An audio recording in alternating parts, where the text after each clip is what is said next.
Assalamualaikum warahmatullahi wabarakatuh.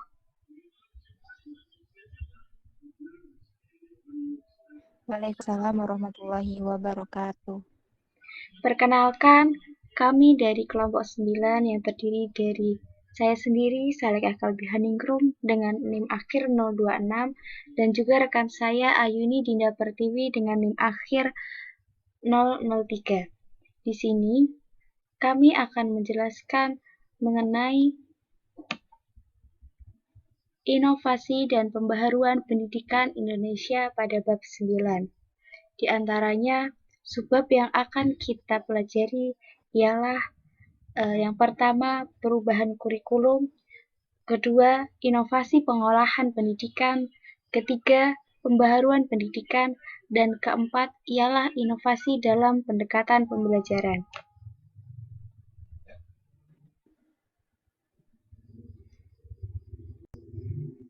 Subbab pertama yaitu perubahan kurikulum akan dijelaskan oleh saya sendiri.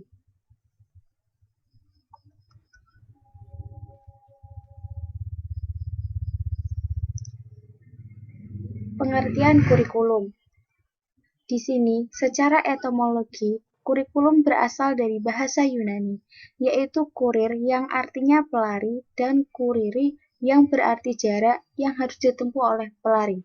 Berdasarkan pengertian ini, dalam konteksnya dengan dunia pendidikan, memberi pengertian sebagai circle of instruction, yaitu suatu lingkaran pengajaran di mana guru dan murid terlibat di dalamnya. Kemudian, ada pengertian yang disampaikan oleh Mahmud yang menyatakan bahwa kurikulum adalah perangkat yang diberikan oleh suatu lembaga pendidikan yang berisi rencana pelajaran yang akan diberikan kepada peserta didik dalam satu periode jenjang pendidikan. Jadi, dapat disimpulkan bahwa kurikulum adalah merupakan landasan yang digunakan pendidik untuk membimbing peserta didiknya ke arah tujuan pendidikan yang diinginkan melalui akumulasi sejumlah pengetahuan, keterampilan, sikap, dan mental. Kemudian ialah perubahan kurikulum. Dalam sejarah pendidikan di Indonesia, sudah beberapa kali diadakan perubahan dan perbaikan kurikulum yang tujuannya sudah tentu untuk menyesuaikan dengan perkembangan dan kemajuan zaman, guna mencapai hasil yang maksimal. Perubahan kurikulum yang terjadi di Indonesia dewasa ini, salah satu di antaranya adalah karena ilmu pengetahuan itu sendiri selalu dinamis.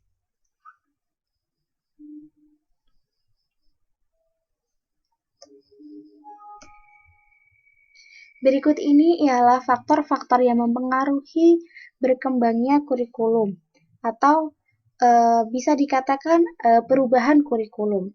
Yang pertama ialah tantangan masa depan diantaranya meliputi arus globalisasi, masalah lingkungan hidup, kemajuan teknologi informasi, konvergensi ilmu dan teknologi, dan ekonomi berbasis ilmu pengetahuan. Yang kedua ialah kompetensi masa depan yang diantaranya meliputi kemampuan berkomunikasi, kemampuan berpikir jernih dan kritis, kemampuan mempertimbangkan segi moral, kemampuan menjadi kewarganegaraan yang efektif, dan kemampuan mencoba untuk mengerti dan toleran terhadap pandangan yang berbeda. Ketiga ialah fenomena sosial yang mengemuka seperti perkelahian pelajar, narkoba, korupsi, plagiarisme, kecurangan dalam berbagai jenis ujian, dan gejala sosial atau social unrest.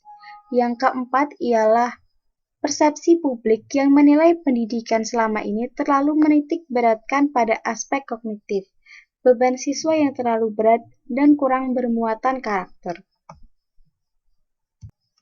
Kemudian ialah dampak perubahan kurikulum. Di sini terdapat dampak positif dan juga dampak negatif. Untuk dampak positif sendiri ialah pelajar bisa belajar dengan mengikuti perkembangan zaman yang semakin maju, tapi didukung dengan faktor-faktor seperti kepala sekolah, guru, tenaga pengajar, siswa didik, bahkan lembaga itu sendiri, di mana kepala sekolah harus berhubungan baik dengan atasannya dan membina hubungan baik dengan bawahannya.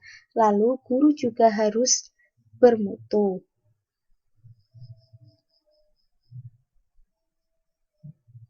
Kemudian, ialah dampak negatif. Mutu pendidikan ini menurun, dan perubahan kurikulum yang begitu cepat menimbulkan masalah-masalah baru seperti menurunnya prestasi siswa. Hal ini dikarenakan siswa tidak dapat menyesuaikan diri dengan sistem pembelajaran pada kurikulum yang baru. Perubahan ini juga berdampak pada sekolah, di mana visi dan misi suatu sekolah yang sedang ingin dicapai terganggu dengan perubahan kurikulum tersebut. Kemudian di sini ada perkembangan kurikulum. Kurikulum pendidikan di Indonesia telah berganti-ganti beberapa kali sejak merdeka. Berikut ialah perkembangan kurikulum di Indonesia sampai kurikulum 2013 atau K13 saat ini. Yang pertama ialah ada kurikulum 1947. Kurikulum pertama di masa kemerdekaan namanya Rencana Pelajaran 1957.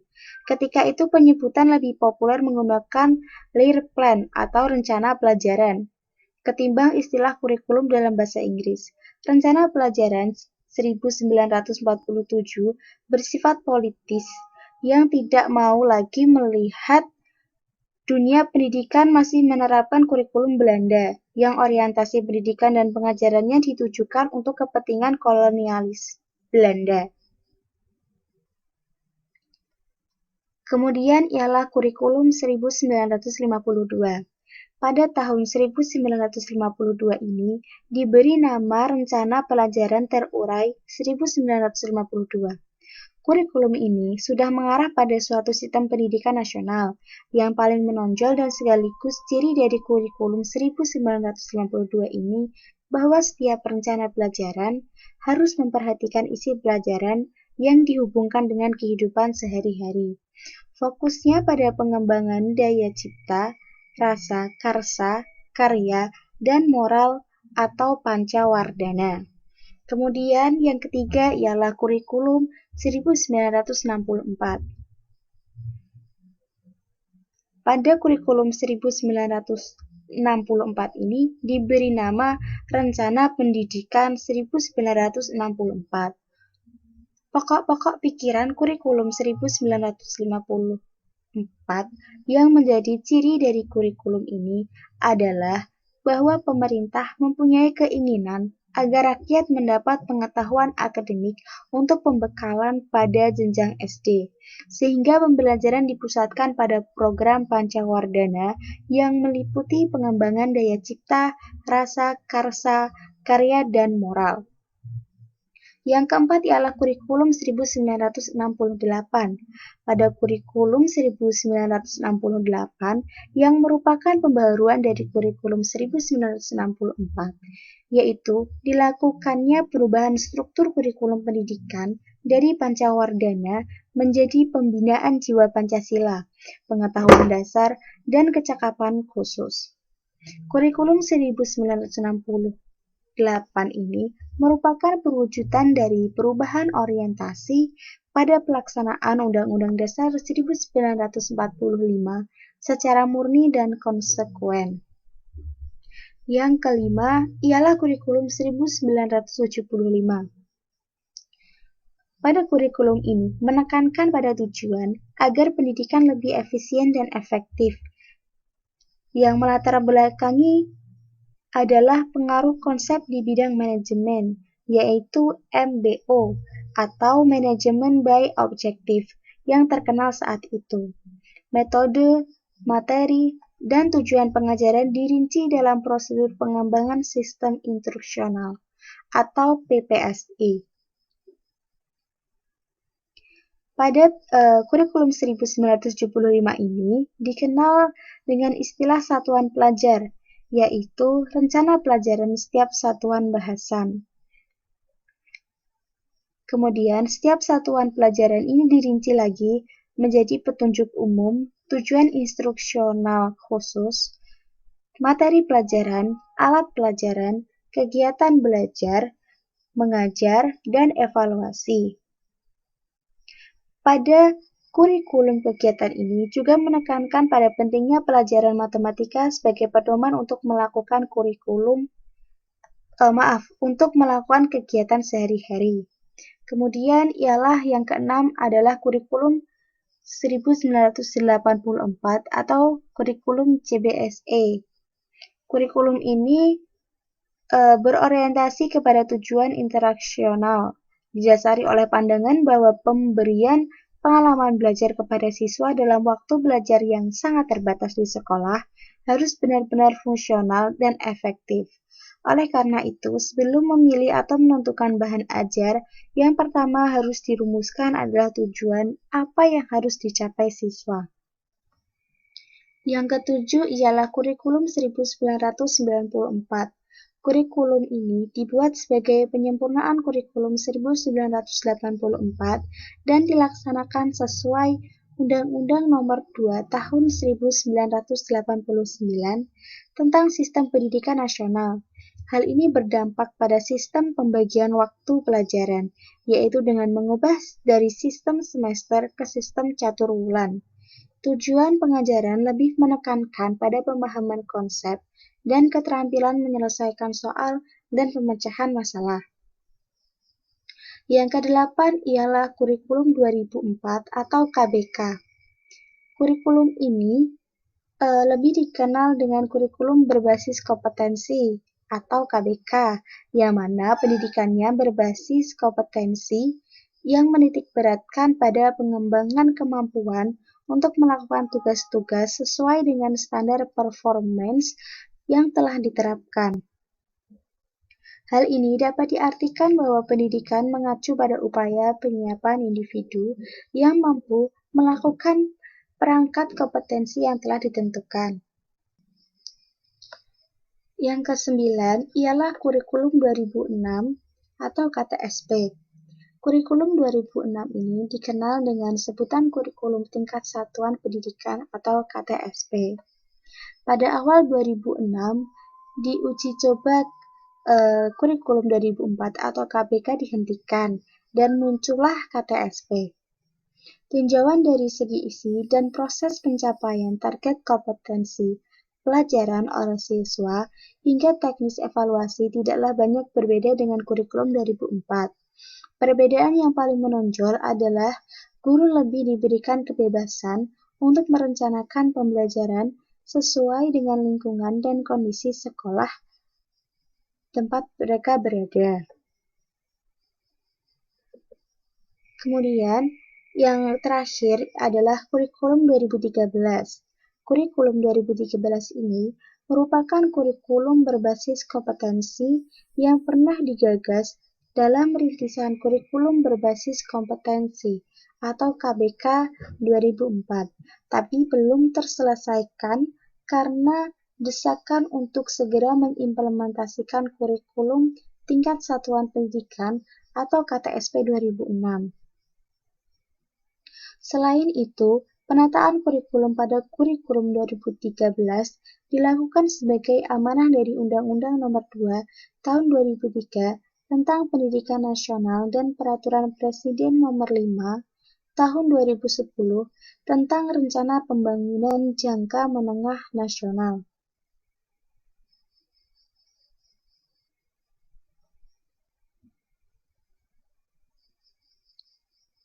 Pengembangan kurikulum 2013 ini khususnya terletak pada keseimbangan pengetahuan, sikap, dan keterampilan, kemudian pendekatan saintifik dalam pembelajaran, kemudian model pembelajaran yaitu penemuan, berbasis proyek, dan berbasis masalah, dan yang terakhir ialah penilaian otentik.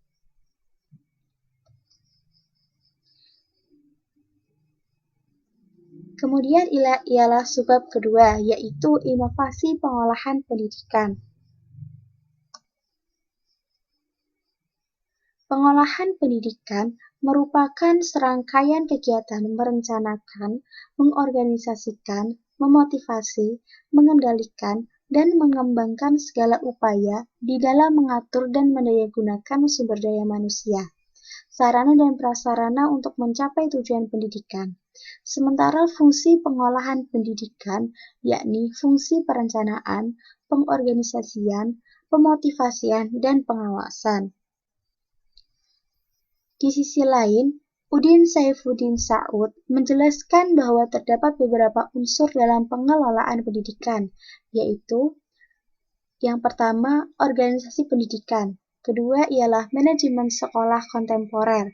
Yang ketiga ialah kepemimpinan pendidikan. Yang keempat, sistem informasi manajemen. Yang kelima, manajemen pelaksanaan kurikulum. Yang keenam, manajemen peserta didik. Yang ketujuh, manajemen sarana dan prasarana pendidikan. Yang kedelapan, manajemen tenaga kependidikan. Yang kesembilan, manajemen hubungan sekolah dengan masyarakat atau kerjasama lembaga.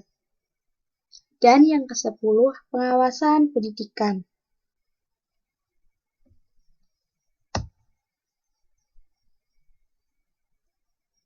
Nah, kemudian ialah terkait pentingnya mutu ini, Chester menyatakan sebagai berikut, yaitu the goals of the human resource function is any educational system are to attract, develop, retain, and motivate personnel in order to achieve the system purpose, assist member in the satisfying position and group performance standards, maximize personal career development, and reconcile individual and organization objective.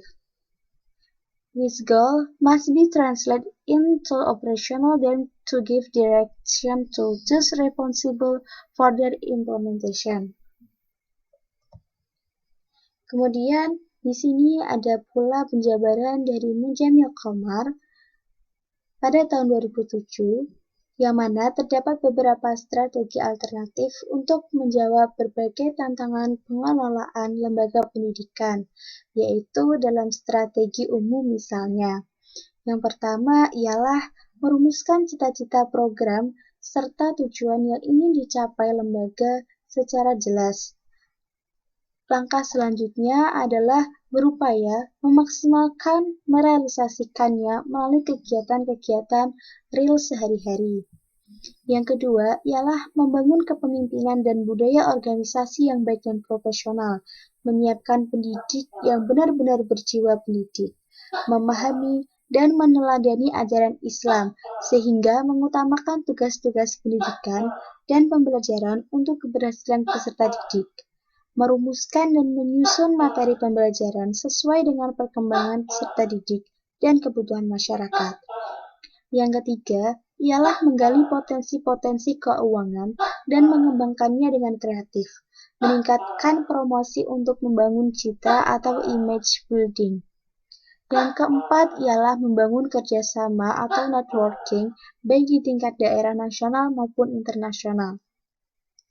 Yang kelima ialah sikap optimis, peduli, aktif, dan kreatif dalam menghadapi berbagai tantangan di masyarakat pada umumnya dan di lingkungan pendidikan khususnya. Kemudian untuk subbab ketiga akan dijelaskan oleh rekan saya, Ayuni Dinda Pertiwi. Untuk saudara Ayuni Dinda Pertiwi dipersilahkan. Baik, terima kasih atas kesempatannya kepada Bu Moderator dan juga teman rekan saya. Saya di sini akan menjelaskan lanjutan di materi kita di bab 9, yaitu pembaruan pendidikan. Next, Mbak, untuk PPT-nya.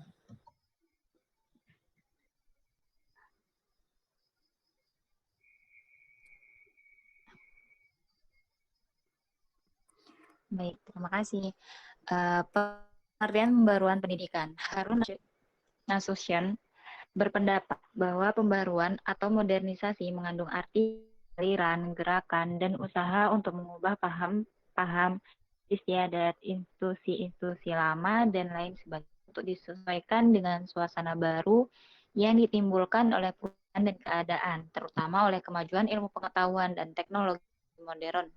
Selanjutnya, kata modern erat kaitannya dengan kata modernisasi yang berarti pembaharuan atau tajdid.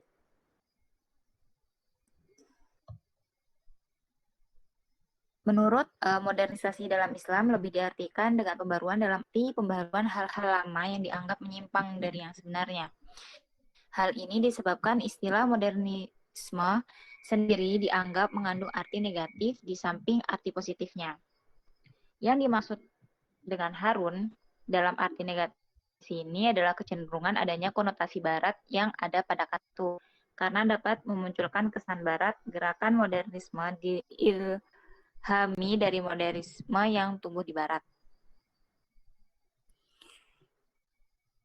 Selanjutnya yaitu secara luas tujuan pembaruan pendidikan di Indonesia adalah sebagai berikut. Yang pertama, lebih menyeratakan pelayanan pendidikan. Yang kedua, lebih serasi kegiatan belajar dengan tujuan. Yang ketiga, lebih efisiensi ekonomisnya pendidikan. Yang keempat, lebih efektif dan efisiennya sistem penyajian. Yang kelima, lebih lancar dan sempurnanya sistem informasi kebijakan. Yang keenam, lebih dihargainya unsur kebudayaan nasional. Lanjut, Mbak. Yang ketujuh, lebih kokohnya kesadaran, identitas, dan kesadaran nasional. Yang kedelapan, tumbuhnya masyarakat, gemar belajar. Yang kesembilan, tersebarnya paket pendidikan yang memikat, mudah dicerna, dan mudah diperoleh. Yang kesepuluh, yaitu meluasnya kesepakatan kerja.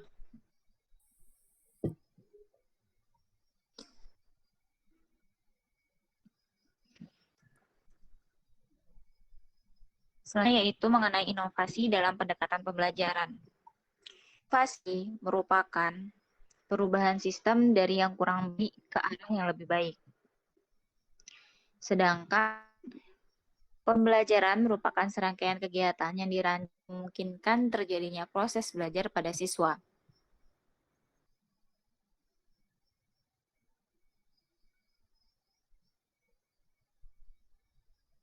Yang dikembangkan dan dikelola yang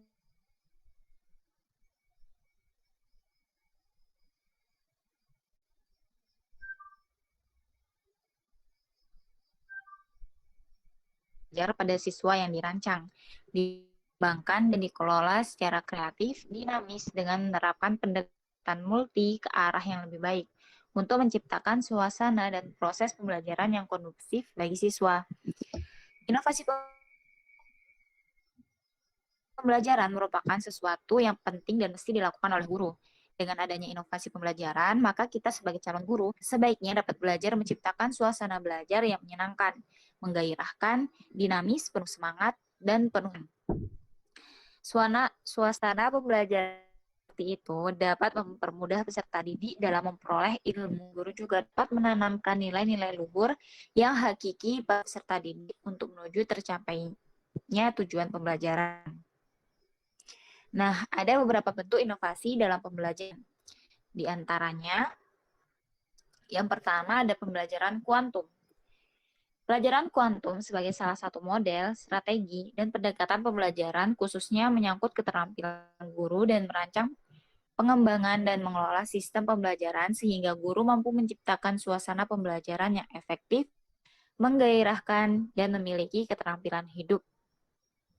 Pembelajaran kuantum dikembangkan oleh Bobby Peter yang beranggapan bahwa metode belajar ini sesuai dengan cara kerja otak manusia dan cara belajar manusia umumnya. Metode pembelajaran kuantum membawa seseorang menjadi individu yang selalu menggunakan metode belajar aktif. Belajar aktif berarti seseorang berperan dan tidak membiarkan dirinya mengikuti apa yang ada. Seseorang belajar aktif akan terbuka terhadap pengalaman dan pelajaran yang ditawarkan oleh kehidupan. Hal ini memungkinkan seseorang bersikap introspektif dan bertualang di dunia luas. Dasar pemikirannya adalah agar seseorang berani untuk melakukan eksplorasi dan mencoba hal-hal yang baru dengan cara-cara baru untuk memperoleh pengetahuan. Metode pembelajaran kuantum bersandar pada konsep bawalah dunia mereka ke dunia kita dan antarakan dunia kita ke dunia mereka.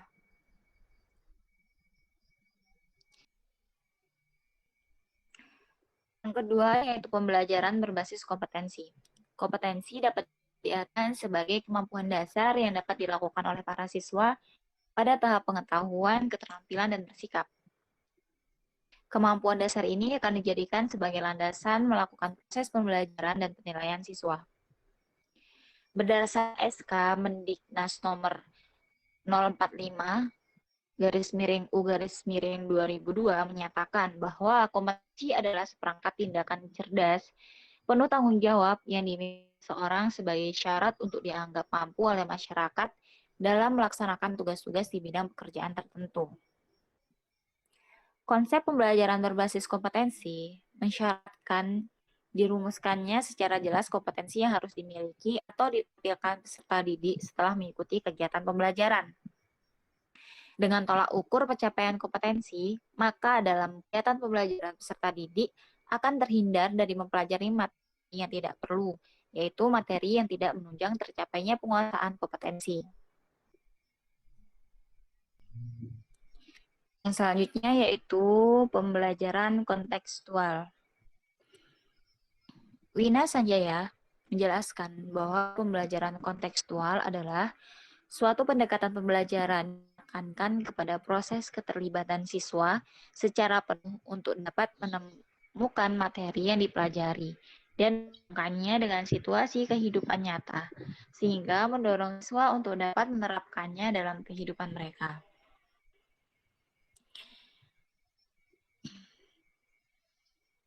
Di sisi lain, Nur Hadi menjelaskan bahwa pembelajaran kontekstual merupakan konsep belajar yang dapat membantu guru mengaitkan antara materi yang diajarkan dengan situasi dunia nyata.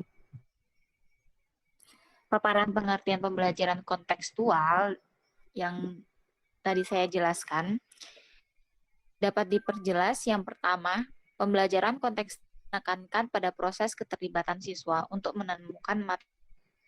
Yang kedua, yaitu pembelajaran kontekstual mendorong agar siswa dapat menemukan hubungan antara materi yang dipelajari dan situasi kehidupan nyata.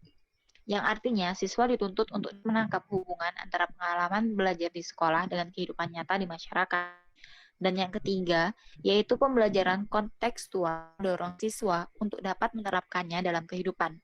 Artinya, tidak hanya mengharapkan siswa dapat memahami materi yang dipelajari, tetapi materi pelajaran itu dapat dicermin dalam kehidupan sehari-hari dari siswa tersebut. Selanjutnya yaitu yang keempat, pembelajaran electronic learning.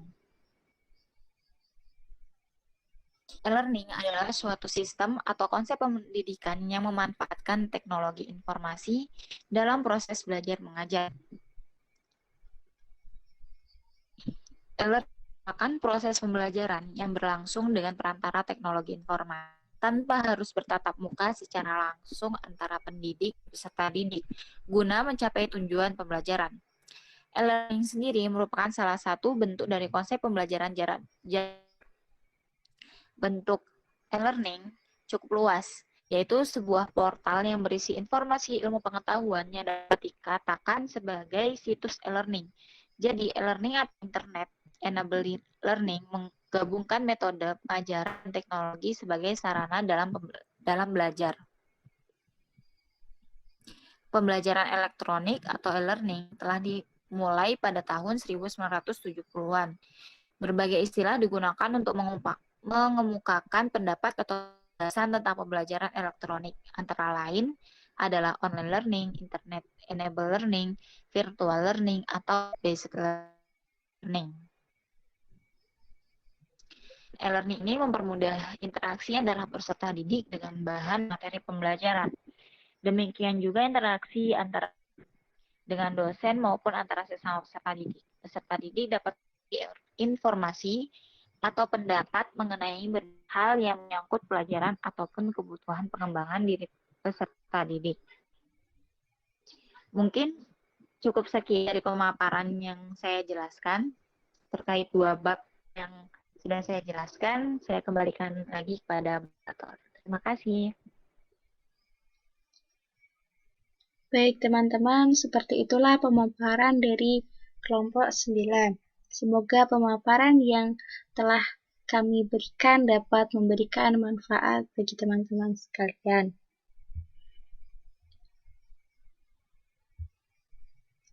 Amin. Saya dengan rekan saya Ayuni Dinda Pertiwi meminta maaf apabila ada salah kata dalam mempresentasikan materi pada bab 9 ini. Sekian dari kami. Wassalamualaikum warahmatullahi wabarakatuh. Waalaikumsalam warahmatullahi wabarakatuh.